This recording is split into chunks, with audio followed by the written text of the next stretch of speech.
जय श्री राम। मेरे मिथुन राशि के प्यारे जातक जातिका, तो आखिर कैसा व्यतीत होगा आपका मई का महीना। एक बड़ा बदलाव है मई के महीने में। मई के महीने में राहु राशि परिवर्तन कर रहे हैं, केतु राशि परिवर्तन कर रहे हैं, बृहस्पति राशि परिवर्तन कर रहे हैं, शुक्र बुध सूर्य। आप सोच सकते हैं 5 मेजर प्लैनेट की बात कर रहा हूं, जिनमें बड़े प्लैनेट, स्पेशली अगर हम बृहस्पति की बात कर लेते हैं, जिनको सबसे बड़ा प्लैनेट ब्रह्मांड का कहा जाता है, वो राशि परिवर्तन करने जा रहे हैं।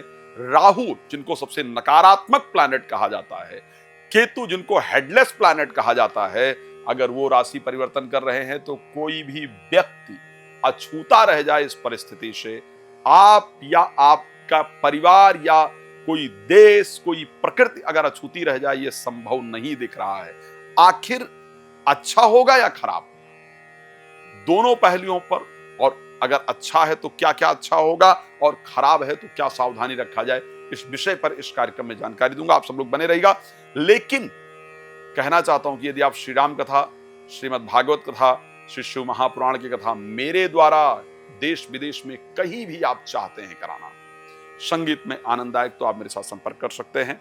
रात को 9 बजे, दोपहर को 12 बजे मैं लाइव होता हूं, मेरे साथ लाइव भी जुड़ सकते हैं। साथ में शनिवार को हर एक व्यक्ति और राशि के हिसाब से यज्ञ होता है। अगर आप चाहते हैं कि यज्ञ में आपका नाम सम्मिलित किया जाए, तो आप कृपया यज्ञ में भी अपना नाम सम्मिलित करवा सकते हैं। आप आ करके भी यज्ञ करवा सकते हैं, ये प्रक्रिया हमारी तरफ से होती है। चलिए बात कर लेते हैं, आखिर क्या रहेगा कि मिथुन राशि के लिए ये जो बदलाव है, वो स्पेशली कैसा बदलाव रहने वाला है। अभी तक आपके 10th हाउस के अंतर्गत, यानी 10वें घर के अंतर्गत, जिसको हम प्रोफेशनल हाउस कहते हैं, वहां पर राहु बुध शनि और शुक्र गोचर कर रहे हैं। ठीक है, अब क्योंकि यहां पर चेंज कर जाएंगे, राहु 9th हाउस के अंतर्गत आ जाएंगे, बुध 2nd हाउस 11th हाउस में चले जाएंगे, सूर्य 11th हाउस के अंतर्गत ऑलरेडी गोचर कर रहे हैं, वो 12th हाउस के अंतर्गत चले जाएंगे। क्या होगा, सबसे पहली चर्चा कर लेते हैं आपके हेल्थ को लेकर के, आपकी बुद्धि को लेकर के। एक बात मैं कह रहा हूं, अगर कोई रिसर्च इस प्रकार की होगी जिसमें इंपॉर्टेंट डिसीजन की बात की जाएगी, पॉजिटिव डिसीजन की बात की जाएगी, काम बनाने वाले डिसीजन की बात की जाएगी, और वो बेहतर डिसीजन की बात की जाएगी, तो मिथुन राशि का व्यक्ति होगा। आखिर मैं ऐसा क्यों कह रहा हूं? मैं ऐसा इसलिए कह रहा हूं, मैं कोई भी बात ऐसी नहीं कहता हूं जिसका कोई लॉजिक नहीं हो, विदाउट फैक्ट में कोई बात करता ही नहीं। क्योंकि बुध आपके नीचस्थ थे, जो कि आपके राशि के स्वामी थे। इस कारण से आपने बहुत सारे ऐसे डिसीजन लिए हैं जिस पर आज आप पछता रहे हैं। बहुत सारी ऐसी परिस्थितियां आपके जीवन के अंतर्गत रही हैं जिसको लेकर के आप सोच रहे हैं। पिछले 2-3 महीने में लिए गए डिसीजन, लोगों के साथ संयोग, किए गए कार्य आपके मन को परेशान कर रहे हैं। लेकिन अब उन चीजों को सुधारने का, काम को बनाने का वक्त आ गया है, क्योंकि बुध अपना राशि परिवर्तन करके मेष राशि में चले जाएंगे, और मेष राशि आपके 11th हाउस की राशि है, और 6 तारीख को ही चले जाएंगे, तो वो आपके जीवन के अंतर्गत एक बड़ा बदलाव लाने के लिए पूरी तरह से तैयार होंगे। तो मेरे दृष्टि से ये बदलाव आपके जीवन में एक बहुत बड़े बदलाव को लेकर के आएगा। बंद बुद्धि खुल जाएगी। गलतियां जो हो गई हैं, जो डाउनफॉल लाइफ के अंदर आ गया है, जो चीजें खराब हो गई हैं, उनको सुधारने का जो मार्ग है, सुधारने का जो वे है, सुधारने का जो रास्ता है, वो आपको जरूर मिलने जा रहा है। तो ये एक बहुत पॉजिटिव पॉइंट मैं कह सकता हूं।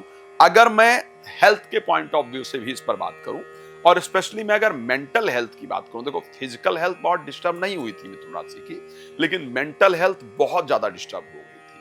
एंजाइटी को लेकर के, anxiety, phobia, distraction related, skin से रिलेटेड प्रॉब्लम्स, पेट से रिलेटेड, ये प्रॉब्लम्स जनरली आपको परेशान कर रही थी। तो इन प्रॉब्लम्स से भी आपको निजात जरूर प्राप्त होती हुई दिख रही है। इस प्रकार की कंडीशन आपकी राशि में है। तो हेल्थ की पॉइंट ऑफ व्यू से मैं करीब ठीक ठाक दिख रहा हूं। अब मैं चलो वेल्थ पर बात कर लेता हूं। वेल्थ को लेकर के भी करीब मई का महीना आपके लिए 11th लॉर्ड मार्स नीचस्थ होंगे, लेकिन 2nd हाउस के अंतर्गत होंगे, बेहतर होगा। हाँ, आग वगैरह लगने से, चोरी होने से, घर में कलेश से आर्थिक नुकसान का योग है, उस पर ध्यान रखने की आवश्यकता होगी। चलिए अब जो कुछ इंपॉर्टेंट फैक्ट्स हैं, जैसा कि प्रेम संबंध एक आज का बड़ा विषय हो गया है, एजुकेशन एक बहुत बड़ा इंपॉर्टेंट विषय है। जो मेरे युवा बच्चे हैं उनको एजुकेशन को लेकर चिंता रहती है और मुझसे उम्मीद रखते हैं कि साहब एजुकेशन को लेकर कुछ बताएंगे। आप कुछ ऐसे प्रेमी भाई बहन हैं, कुछ ऐसे मेरे मेरे जो प्रेमी आप लोग हैं, आप लोग कोई प्रेमी प्रेमिका आपस में है, तो वो भी कुछ उम्मीद रखते हैं कि साहब हमारे लिए क्या रहने वाला है। हम जो इतने दिन से, मैं एक बात जरूर कह रहा हूं, अगर आप मिथुन राशि के हैं तो आपकी प्रेमी प्रेमिका से सप्ताह में एक बार आपकी लड़ाई हो ही रही है और एवरी 15 डेज में एक बार अलग होने की चर्चा भी आपकी हो ही रही है। ओके, तो आखिर प्रेमी प्रेमिका के लिए क्या रहने वाला है, एजुकेशन को लेकर क्या रहने वाला है, तो सुन लीजिए। क्योंकि शुक्र जो कि पंचमेश थे और राहु के साथ गोचर कर रहे थे, वो करेंगे, खैर पूरे महीने यही रहेंगे। राहु के साथ गोचर करने के कारण जिनके साथ आप प्रेम करते थे या करती थी, उनके मन में आपको लेकर थोड़ी थोड़ी शंका पैदा होती है और शंका पैदा होती है तो आपके ऑप्शन पर वो प्रयास कर रहे हैं या कर रही हैं। लेकिन क्योंकि आपके राशि स्वामी बेहतर हो जाएंगे 6 तारीख को, तो उस संबंध को अच्छा कैसे करना है, आपके जो खराब डिसीजन थे उसमें सुधार हो जाएगा, आपके बिहेवियर में सुधार हो जाएगा, तो जनरली आपका प्रेम संबंध बेहतर हो जाएगा। एजुकेशन के पॉइंट ऑफ व्यू से अगर मैं बात करता हूं तो ठीक होगा इस महीने, पिछले महीने की अपेक्षा इस महीने ठीक होगा। संतान को लेकर के भी योग बनेगा।